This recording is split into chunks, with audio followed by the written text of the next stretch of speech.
Hello, friends, and welcome back to Book Banter. I'm Tanya E. Williams, literary historical fiction author, and today we are chatting with Christian fiction author Diana Lesire Brandmeyer. Diana writes stories that take place in the past and sometimes in the present. But no matter what time period she is tackling, you can be sure her reads are always sweet while featuring a happily ever after romance. Diana has been sharing her stories with the world since 2000 when her first title, A Time to Dance, released. But like so many authors, she has been creating them in her head since she was a small child. I met Diana almost 2 years ago at a conference. Sometimes people are just meant to be in your life, and I believe Diana is one of those people I was destined to meet, as we have become so much more than friends who met at a writing conference. So please welcome Diana to Book Banter. Hello. Hi, it's my princess wave. It's the best I can do. Maybe this hand. I've been doing like documentaries with Asians, so it's like, hey. Oh, it's like this. Hey. It's like that fancy hands dance. Yes, I love fancy hands. Oh, back to Book Banter. So sorry. Hi, thanks for having me on. My name is Diana Lesire. Lesire. I never ever. So just so you know, guys, I don't ever say her last name. No, because I don't have a need to. It is hard. It is hard to pronounce. Diana Lesire Brandmeyer. I should get it because it's French, but you know, I tried. Sorry, I didn't mean to butcher it. No, you didn't. I just thought I would fix it. It's a good clarification. It's your name. Yes. It is my name. Exactly. So, okay, let's dive right in. Your latest novels were a collection of stories in the Frontier Legacy Bride series, which is now available in a box set, I believe. And of the three novels, which was your favorite story to write and why? Well, first you had me at diving in. I don't do water, so it's a little scary. I have to check the bottom for things that could hurt my head. So let's back to your question now. I think it's safe. I think I can't pick a favorite one because I wrote them in such different times of my life. And interesting. Yeah, the first one was just fun. It was just pure fun to write. And it seems like my side characters are the ones that I have more fun with than my main characters. And probably my favorite one, though, would be book one to start, just because it was new and fresh. And it was such a unique backdrop as well. Like the life on. Oh, wait, I'm thinking of a different one then. I'm thinking of the trail. The trail, that's Journey. Oh, Journey. Okay. Journey. Sorry. A bride's journey. Yes. I've read all of the books, so yeah, I'm going to get them confused. So will I. Okay, so tell me Frontier Legacy then. What's the title in the first book? First book is A Bride's Dilemma in Friendship, Tennessee. Right. Okay. Now I know. Now I know. Okay. So your stories feature strong women. And sometimes women, or, if they're not completely strong at the beginning, they are on the path to becoming strong. Do you have any favorites among your leading ladies? Is there one that kind of sticks out as a you go girl? Yes, I do. And she's a side character, oddly enough. And it's Nora, and she shows up in Journey, and she shows up in A Bride's Choice. She just kind of took over and had to have a lot more to say. She had a really rough ride to begin with and had a happy ending. But yes. And was she strong to begin with then? No. She was with a very abusive father, Irish. Not that all Irish are abusive, because I'm a lot of Irish here. We're not abusive people. But he was a widower, and at the times it was just tough. And he didn't handle things well. But at what era? Why do you do that to me? I'm sorry, it's a number. I know. As writers, 1860s. Okay. So life was not easy. Yeah, life was tough. He had lost his wife and left Ireland and came over and thought to make a new life with his daughter. And it was just tough. So he was a drinker, and it didn't go well for him. That makes sense. Maybe he's redeemed at the end. Maybe he's not. I'm not going to tell you. You have to read it and find out. That's right. But her story touched me in a lot of ways, and I'm afraid if I say why, it will give away some of the book. Okay, we don't want to do spoilers. And the second book, which was A Bride's, I always get this wrong, in Central City. Central City. I can see the cover in my head. So A Bride's Journey in Central City. Annabelle was fun to write because in book one, she was such an arrogant person and hard to like. Yes. And so was, she was hard to like. Yes. But she got better and she learned some hard lessons. And by the end, I did enjoy her. So. Oh, good. It is challenging to write a character that's hard to like. I'm well versed in this. Yes.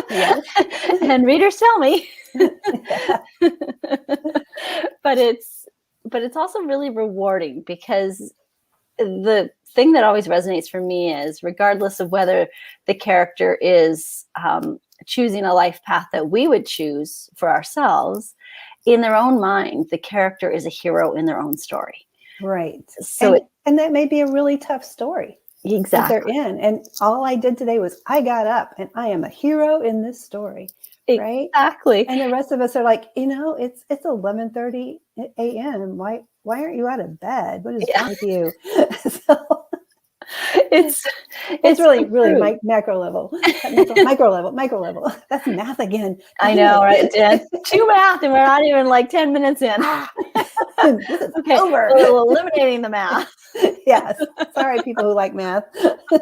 We are not math people. We struggle with this on a regular, like weekly basis. Well, maybe daily basis. Maybe. Well, yeah, it could be daily.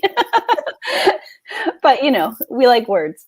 So we're going to stick with what we're good at. Okay. So the time period that you write in is a bit earlier and slightly out of my wheelhouse. I'm always struck by some of the modern convenience that existed at the time that you write about, rudimentary or not. There's things that existed that I'm always like, really? That was then? I know you spend a great deal of time researching. I've scoured old databases of newspapers right alongside you. So much fun. It is. It's fascinating. It's absolutely fascinating. Hours gone. Oh, days lost into a newspaper.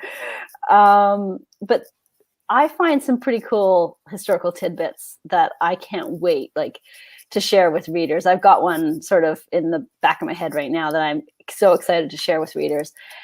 And I'm wondering what stands out for you.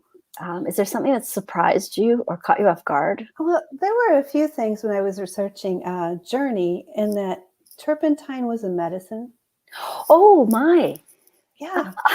1.5 teaspoons, please. For what? They weren't really sure why, but it would cure many things. Turpentine. Or kill you doing take that as a health suggestion. Please do not try that. I don't think it works. I don't think that's a good idea at all. No. Turpentine. I can't imagine that tasting good either. But. No, that surprised me, and also surprised me that I've lost it. Canned foods, not canned foods in jars, but canned in a can to take on the journey. Yeah, they had those. Quite a few. Oh, interesting. Yeah, and like canned pumpkin. Oh, wow. So the processing was happening already. Right. Wow. Right. Okay, that is surprising, actually. And this is towards the end of the Oregon Trail era, not in the very beginnings. Okay. But they had already figured out we've got to do something. They had to find a way to mill the flour so it was a lot finer, right, than when you would get it, from the mill itself. Yeah, because you can't be milling flour out there on the trail. Yeah, just mix it with your dust and sawdust. Yes. Well, yeah.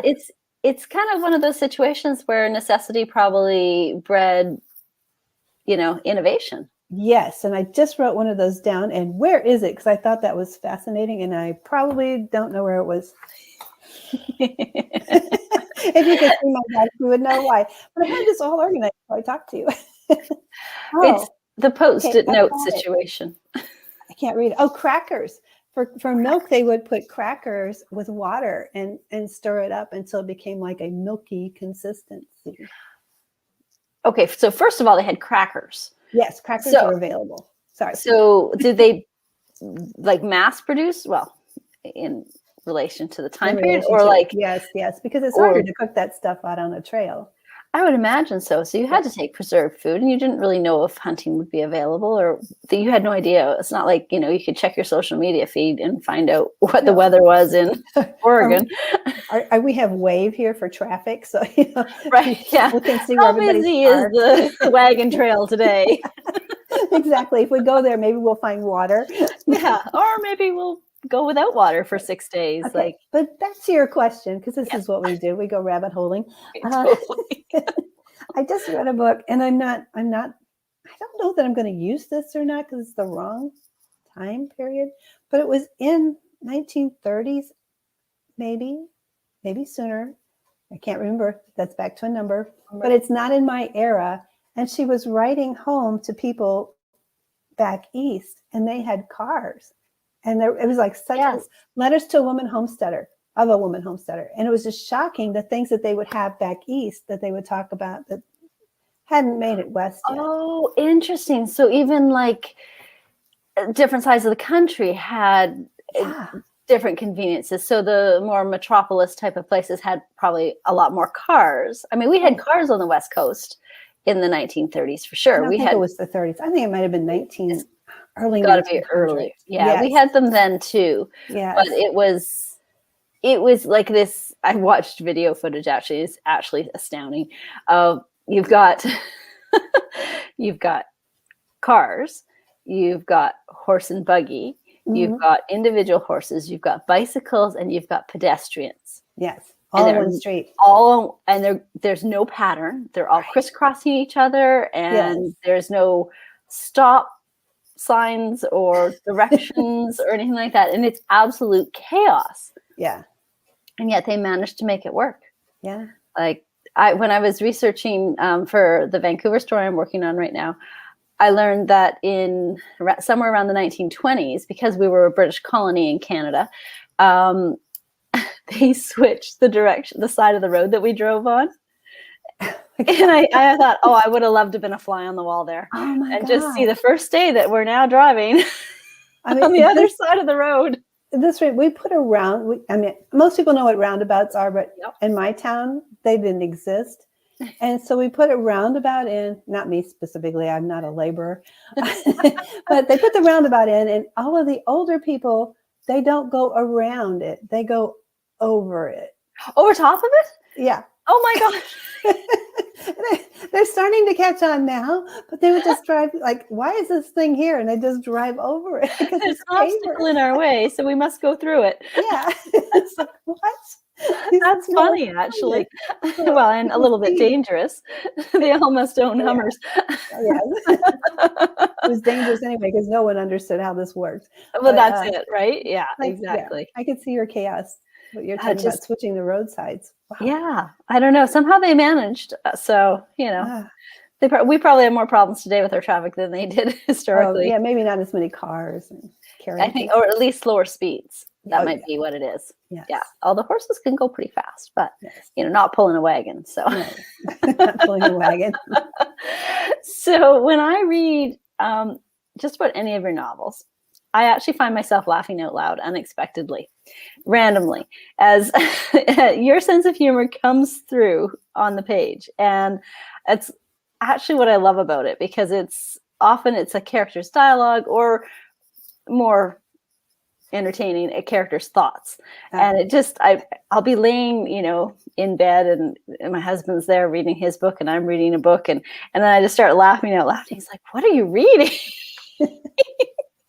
And so it's those unexpected bouts of humor. It's one of my favorite things about your books, and I actually think you have a really great sense of humor, and I don't think there's ever a conversation between us where we aren't laughing.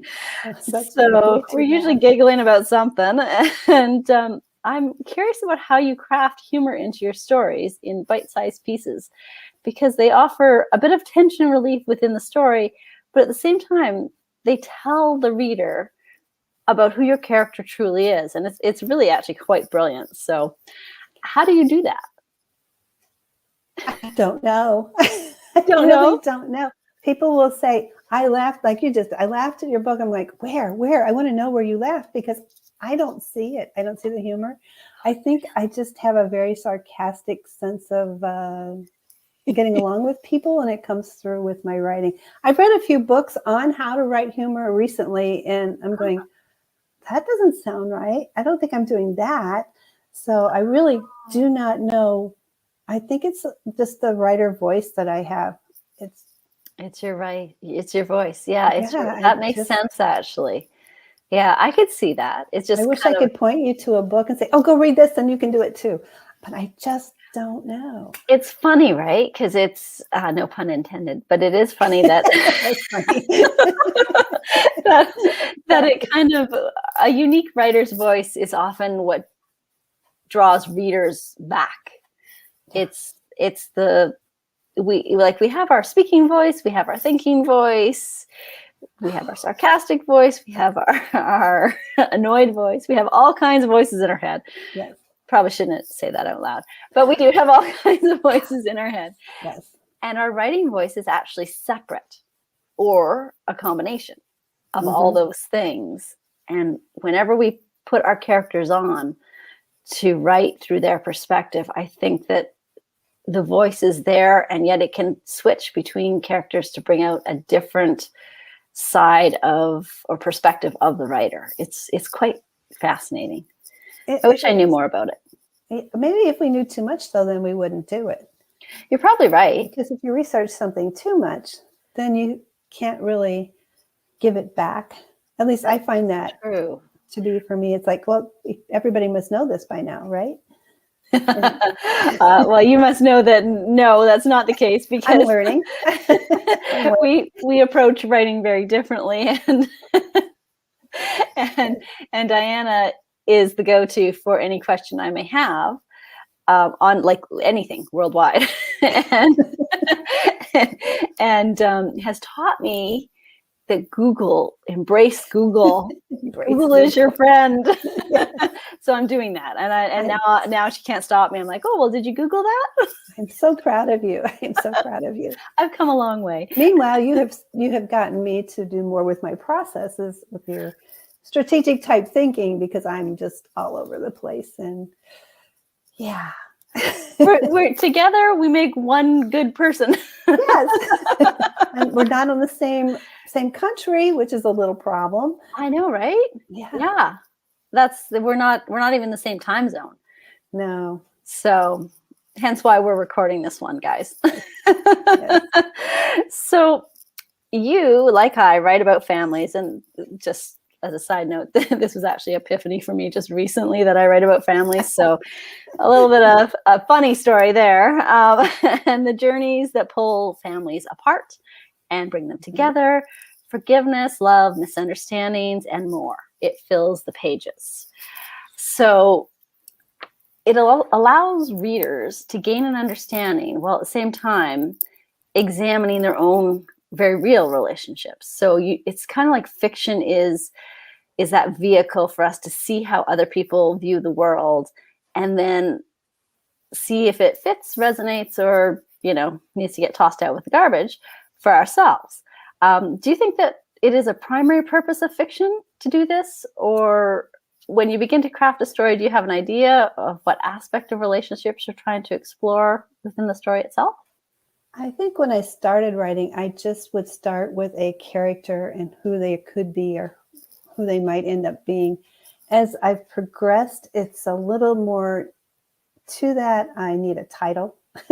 Yeah. Which slows me down.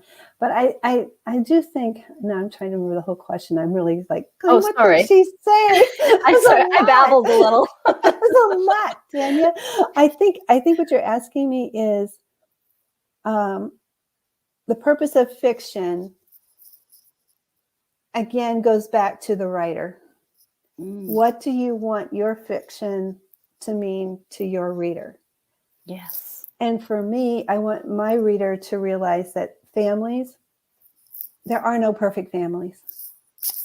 And there's going to be heartache, and there's going to be blessings, and there's going to be joy, and there's going to be full out, shut the door, scream in your face. Well, maybe not, but in my books, in your books, yes. and honestly, there are times, and not families, but there are times I want to just kill somebody off in my books because they've just irritated me so much. As a family member might, I'm not going to kill my family members. Good. That's good to know. Wanted to make sure that's out there. But all that emotion that comes with families goes into my writing. Now, my family situation is a lot different than your family situation. And I have a lot more to pull on because now it's empty nesting family with grandkids. But before it was blended families. Before that, I was married and widowed. So I have all these other aspects I can throw in, which leads me to, are you okay with this? I don't know. Mind of Her Own. Oh, yeah, go for it. Yeah. Okay. Mind of Her Own came from some frustration of being in a blended family. And while I was happy, I was also not. And so what happens to poor Louisa is a George Foreman grill gets dropped on her head. So funny. And sorry, it's not in a bad way. It's funny. She ends up in a hospital and she doesn't remember anything. She has retrograde amnesia. And when she wakes up, she has 3 kids and a husband that she never, ever anticipated having. So it was kind of like exploring the 2 sides of a woman who has accepted a traditional lifestyle, but maybe really wanted something else. And how is she going to make it work? And of course, there's more underneath that retrograde amnesia to cause such drama in her life. But that was one of my favorite books to write. It's one of my favorites of yours too. I have to say, A Mind of Her Own is, and I don't read a lot of contemporary fiction. Right. There was a lot of laugh out loud moments, just because you can imagine a George Foreman grill falling on somebody's head that's the start. So, and the journey that she goes on, and just to have to recreate relationships with people that the character just doesn't remember. Right. But everybody else remembers her and how she used to be. So it's actually fascinating. It's a good read. That's a good one to go check out, guys. A Mind of Her Own. I'll put links and everything below so that you can you can find it. You can find my stuff. Okay, so let's talk research and writing. I'm always interested in, I know how you write, but I'm always interested in how other authors get those words on the page. Yes. So tell us a little bit about your research and your writing process. My writing process is nothing like your writing process. It is all over the place. It is, canned pumpkin? Seriously? There's canned pumpkin? Let's go find out how they used it back then. And it goes down the rabbit trails. Or it's like, I need a name of a store back in Central City. Yeah. So I ended up, like the day I talked to you, and I'm just astounded that they named a store the OK exclamation store. Do you remember that? I don't. That was the Mercantile. Oh, really? It was the OK store with an exclamation mark. The OK store, as in, like, it's okay? Okay. Oh, come on in. We got what you need. We're not spectacular. We're just okay? Or yeah, I guess. And as I'm looking through a lot of names for places like that, I find odd things like that. I'm like, where's your quirkiness, people? Did you not have it? Was it the times? And so I'm really going on a rabbit trail here, but that's how I end up researching. And then it triggers another thing and another thing. And it just kind of goes that way. I lost my ear thing. That's sad. It's back. I don't outline on paper. Okay, I was going to correct you, but yeah. I don't outline on paper. I used to say I don't outline at all until someone told me I do outline. And it's kind of nice to realize that I actually do. I see things in my head, and then I have lately been doing 2 things. One, laying on the floor with my feet on the wall. Or great intellection time. Yes, or jumping on a trampoline, and I seem to be able to come up with ideas and sparks and pieces And I usually just let them sit in there and roll around. I swear my husband thinks I do nothing but hang upside down. I don't know what he thinks I do all day. And then all of a sudden I've got 500, 600, 700 words. I've got to get them on the paper right now. And that's my process. Yeah. Wow. You can't imagine. No, because the problem for me is that I'm going to forget that great idea I had. Oh. So I have to get it on the page consistently and right away. Right away, urgency is a thing, but it has to be consistently for me. Otherwise, I lose the thread of the story. So I have to stay immersed in the actual story and the characters' lives, because they become friends. Well, most of them, not all of them are friends. Bernice was not a friend of mine. Bernice is not a friend of mine, just so we're clear. I was wondering.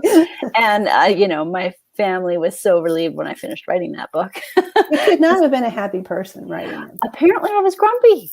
Yeah, I would think so. I was grumpy while I was reading your book. But she served such a purpose. Like she did. She was a catalyst for so many things. So, Bernice, we spent too much time on Bernice. I'm sorry. No. Bernice is her own person, and check it out. A hero in her own story. There's places for those kind of books. Sometimes when you're just feeling mad at the world, it's a good book to read. Yeah, I think it's also about understanding where hardship can lead you, and knowing that you have a choice every step of the way. Yes. You may not like your choice in life, but you have a choice. Yes. So it's embracing those choices no matter where you go. I think your characters struggle with that as well. They do. In a much happier way. They have, your books always have a happy ending. And I should say, because you know this already, I don't read a lot of romance either. I'm clearly a historical fiction snob. Yes, you are. But that's okay. I like literary historical fiction. Like, you're going to make me cry, I'm on board. And so I don't like cookie cutter romance and things like that. And I don't mean that all romance is cookie cutter. Right. It's just that I already know what's going to happen, and I don't always want to know. It's a romance. Yes, there's expectations and lots of readers must be met in a romance. It doesn't work if there's not a happy ending. It just doesn't work. Well, it's definitely not a romance if there's no happy ending. It could be a love. I love love stories. Yes. Love stories are great. I've just watched that movie. I'm going to get the title wrong. 84. It's in London. Hang on. I'll look. Okay, I'm going to ask you the next question while I look. So when it comes to novel setting, time and place really do create a deeper sense of the story. And historical setting acts a bit like a structure for the rules of a story. Because you can't have an 1800s character pull out their cell phone to have readers not question your methods. You have to stay true to the time period, unless, of course, that story is some kind of historical time travel, and then I really do have a lot more questions if that's the case, because I don't understand those. But I think I'm enthralled by them, but I just don't understand them. But when it comes to your books, you have a very specific locations where your stories take place, like Friendship, Tennessee, for example. Your stories located in real places, and how do you choose those locations? You answer while I Google. Okay, well, Friendship, Tennessee came because I had already had the idea for a book, and at that time I was agented, and it was first published by a traditional publisher, and they were publishing stories set in small towns with names that sounded like friendship or happiness or that sort of thing. And Pleasantville. Gotcha. Yes. Okay. And Friendship is not that far from my house. It's probably a 4-hour drive. Oh, cool. So we hopped in the car, took a road trip. What a town. Yeah. I loved it. They have 2 post offices, and there's no one there. I mean, I can't remember now, but I think there are like 800 people at the time. It was a bigger town. And a lot of mail. Yeah. So very friendly town, and it was fun to walk around and get ideas from that. So I kept with that idea with this series. And from there, I went to Central City, and I have been to Central City. I don't prefer it because even though a lot of the backdrops have been in movies, Western movies, it's very casino oriented right now. Oh, really? I Yeah, didn't know there's, that. Oh, I should say it's been several years since I've been there.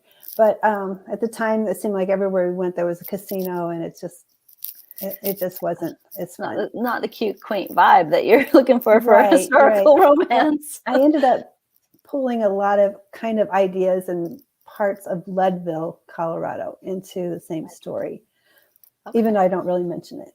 So that's interesting. the writer's fun, right? Yes. And obviously the journey across the states, there's not a lot of places that are going to be recognizable. No, So, that's true. That's true. That makes sense. And then I have the Trenton series, which is a small town bride series.